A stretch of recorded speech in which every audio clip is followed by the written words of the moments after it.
Hello learners, welcome back to my YouTube channel and इस video में हम लोग डिस्कस करेंगे part 91 of MCQs related to UGC NET commerce. Okay, इससे पहले पार्ट 1 टू पार्ट 90 में काफ़ी सारे क्वेश्चंस डिटेल में डिस्कस हो चुके हैं और आप लोगों के लिए काफ़ी ज़्यादा यूज़फुल रहेंगे। ठीक है, तो उसका लिंक मैंने आप लोगों को डिस्क्रिप्शन बॉक्स में प्रोवाइड किया है। लेक्चर 1 टू लेक्चर 90 बहुत सारे एमसीक्यूज़ हैं, आपके लिए काफ़ी हेल्प रहेगी। ठीक है, तो वो मैंने आपको लिंक प्रोवाइड किया है। तो हम स्टार्ट करते हैं। फर्स्ट क्वेश्चन देखिए, the stock level at which the store keeper initiates purchase requisitions is known as. ये क्वेश्चन आपका रिलेटेड है इन्वेंट्री कंट्रोल से। ठीक है, कॉस्ट अकाउंटिंग में एक टॉपिक है मटेरियल कंट्रोल या फिर इन्वेंट्री कंट्रोल का। उसमें जो है एक टेक्निक है determination of stock levels like reorder level, maximum level, minimum level. ठीक है, और ये वाला टॉपिक मैंने डिटेल में आपको करवाया है। आप प्लेलिस्ट में कॉस्ट अकाउंटिंग की प्लेलिस्ट में जाएंगे तो आपको वीडियोस मिल जाएंगी। ठीक है, तो देखो ऐसा कौन सा लेवल है जिस पे एक स्टोर कीपर स्टार्ट कर देता है परचेज रिक्विजिशंस, यानी कि जो परचेज के डिमांड है वो क्या क्या मटेरियल की, तो वो होता है रीऑर्डर लेवल, रीऑर्डरिंग लेवल। ठीक है, ध्यान रखना। नेक्स्ट देखिए, the average stock level is dash units if the maximum stock level is 2475 units and the minimum stock level is 855 units. देखो ये जो डिफरेंट स्टॉक लेवल्स के फॉर्मूलाज जो हैं मैंने आप लोगों को डिटेल में करवाए हैं, वही कॉस्ट अकाउंटिंग की प्लेलिस्ट में आपको ज़रूर देखने चाहिए। देखो एवरेज स्टॉक लेवल का फॉर्मूला क्या है हमारे पास, minimum plus maximum stock level divided by 2। अब आपके पास मिनिमम कितना है यहाँ पे 855 प्लस मैक्सिमम कितना है 2475 डिवाइडेड बाय 2। अगर आप करते इसका आप टोटल कीजिए, यहाँ पे आपके पास कितना आ जाएगा 3330 डिवाइडेड बाय 2। ठीक है, अब आप इसको क्या करेंगे, यहाँ से डिवाइड करेंगे तो आपके पास 1665 आएगा। ठीक है, तो हमारा जो है आंसर क्या आएगा एवरेज स्टॉक लेवल का 1665 यूनिट्स। ठीक है, ध्यान रखना। नेक्स्ट क्वेश्चन है, buffer stock is that level of stock. देखो आपको बफर स्टॉक बताना है। बफर स्टॉक और लेवल ऑफ स्टॉक आपका ऑप्शन है half of the actual stock at which the ordering process should start, minimum stock level below which actual stock should not fall, और maximum stock in inventory. तो जो buffer stock होता है उसका answer आएगा सी। देखो जब मैंने आपको ये डिटेल में करवाए हैं स्टॉक लेवल्स, मैंने आपको बताया था जो मिनिमम स्टॉक लेवल है जिसको हम सेफ्टी स्टॉक लेवल भी बोलते हैं या फिर बफर स्टॉक लेवल भी बोलते हैं। और ये वाली चीज़ें जो अदर नेम्स है ना आप लोगों के लिए बहुत इंपॉर्टेंट है। ठीक है, तो बफर स्टॉक का मतलब मिनिमम स्टॉक लेवल, और मिनिमम स्टॉक लेवल का मतलब क्या होता है, below which actual stock should not fall, इससे कम नहीं होना चाहिए हमारा एक्चुअल स्टॉक। नेक्स्ट है question, the minimum stock level is calculated as. आपसे फॉर्मूला पूछा गया है मिनिमम स्टॉक लेवल का, तो आपका फर्स्ट ऑप्शन देखिए, reorder level minus normal consumption into normal delivery time. एक चीज़ ध्यान रखनी है आप लोगों को, मैं पहले बताना चाहूँगी, जो फॉर्मूलाज होते हैं ना उनमें ब्रैकेट्स का काफ़ी इंपॉर्टेंट रोल होता है। आपने बॉडमास का रूल सुना है कि हमें सबसे पहले ब्रैकेट को सॉल्व करना होता है। तो आप जब भी आप फॉर्मूला पढ़ेंगे ना, चाहे आप अकाउंटिंग के ही फॉर्मूलाज क्यों नहीं पढ़ रहे, तो आपको ब्रैकेट्स का भी ध्यान रखना है। ब्रैकेट्स की वजह से अगर ब्रैकेट रॉन्ग जगह पे प्लेस है ना तो हमारा फॉर्मूला और आंसर गलत हो जाता है। ठीक है, तो जो मिनिमम स्टॉक लेवल है इस कैलकुलेटेड है, फर्स्ट है आपका reorder level minus normal consumption into normal delivery time. फिर आपको दिया है reorder level plus normal consumption into normal delivery time. C में आपको दिया है reorder level plus normal consumption multiply normal delivery time. देखो यहाँ पे अगर मैं बी और सी की बात करूँ ना, यहाँ पे यही चीज़ें हैं, प्लस और मल्टीप्लाई, प्लस और मल्टीप्लाई, लेकिन यहाँ पे जो है इसमें आपने पहले इनको मल्टीप्लाई करना है, जबकि यहाँ पे इन दोनों को ब्रैकेट्स में लगाया गया तो पहले आपको इन दोनों को प्लस करना है फिर उसको नॉर्मल डिलीवरी टाइम से। तो ब्रैकेट्स की वजह से बहुत ज़्यादा मीनिंग चेंज होता है। ठीक है, आपको डी में बताया है reorder level plus normal consumption divided by normal delivery time. अब हम इसके करेक्ट आंसर की बात करते हैं, तो मिनिमम स्टॉक लेवल का फॉर्मूला होता है फर्स्ट वाला, ध्यान रखना है आप लोगों ने, reorder level minus normal consumption multiply normal delivery time, यानी कि पहले इन दोनों को मल्टीप्लाई करेंगे, जो भी आएगा उसको रीऑर्डर लेवल में से माइनस करेंगे। नेक्स्ट है question, which of the following is true for inventory control. इनमें से कौन सा ट्रू है इन्वेंट्री कंट्रोल। आपको ये जो ऑप्शन दिए हुए हैं ना, ये रिलेटेड है EOQ। EOQ stands for economic order quantity. तो इकोनॉमिक ऑर्डर क्वांटिटी का टॉपिक काफ़ी आपका बहुत ज़्यादा इंपॉर्टेंट है, और वो मैंने आपको डिटेल्ड वीडियो में करवाया है टॉपिक डिटेल में कॉस्ट अकाउंटिंग की प्लेलिस्ट में, तो आप वहाँ पे जाके ज़रूर देखना, ठीक है। तो अब हमें बताना है कौन सा ट्रू है।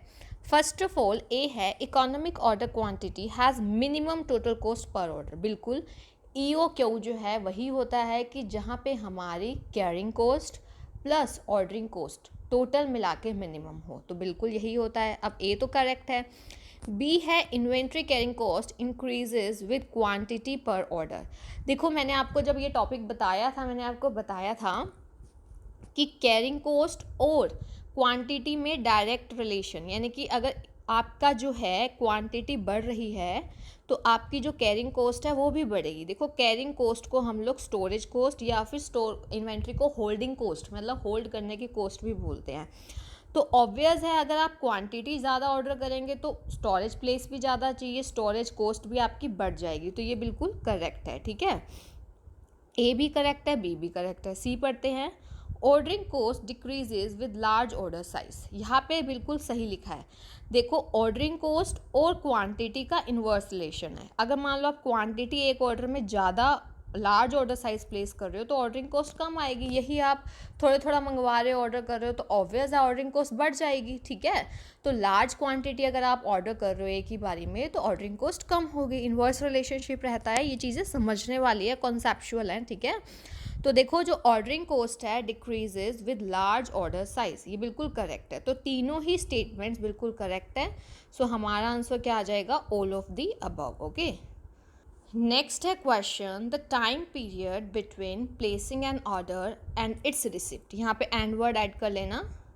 इन स्टॉक इज़ नॉन एज, ये आपकी एक टेक्निकल टर्म है, आपको बताना है कि ऐसा टाइम पीरियड को क्या कहते हैं। कौन से टाइम पीरियड, जब आपने ऑर्डर प्लेस किया और जब उस चीज़ की आपको रिसिप्ट हुई स्टॉक की, तो उसके ये जो बीच का टाइम पीरियड है इसको हम लोग क्या बोलते हैं। आपका फर्स्ट ऑप्शन है लीड टाइम, दूसरा है कैरिंग टाइम, सी है शॉर्टेज टाइम और डी है ओवर टाइम। तो इसका आंसर आप लोग मुझे कमेंट सेक्शन में बताएंगे, ठीक है। नेक्स्ट क्वेश्चन देखिए, आपको स्टॉक लेवल्स निकालने आ जाते हैं आपके नेट के एग्ज़ाम में और काफ़ी इंपॉर्टेंट है। आपको इसको एक क्वेश्चन दिया है, आपको इसमें मिनिमम लेवल निकालना है। देखो, आपको क्या क्या बोला गया क्वेश्चन में, 2 मटेरियल्स हैं एक्स और वाई, 2 मटेरियल्स की बात हो रही है।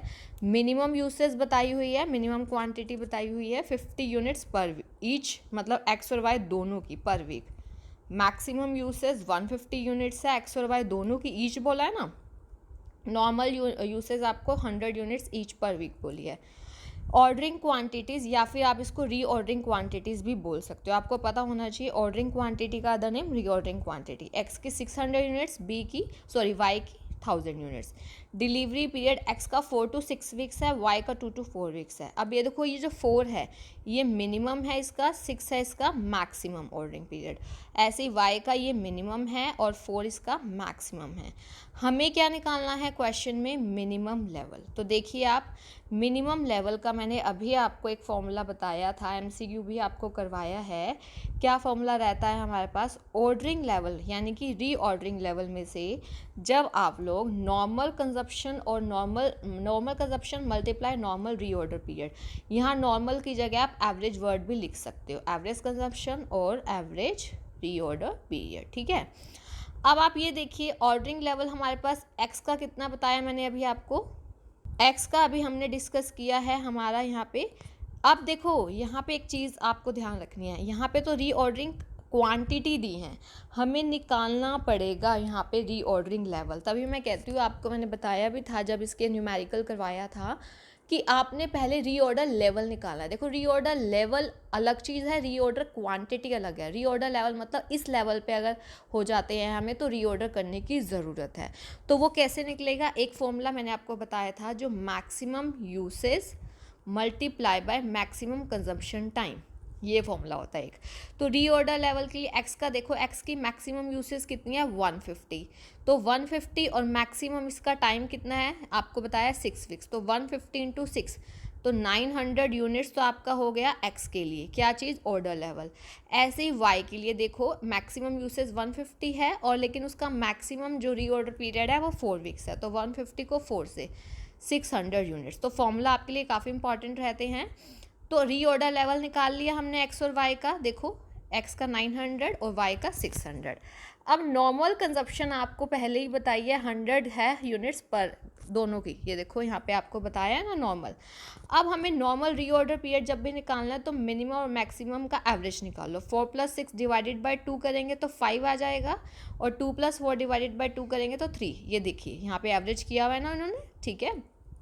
तो 100 × 5, 500 हो गया, 900 - 500 400 यूनिट्स, ऐसे 600 माइनस में ये कितना आएगा 300, तो कितना हो गया यहाँ पे 300 यूनिट्स आ जाएगा, ठीक है।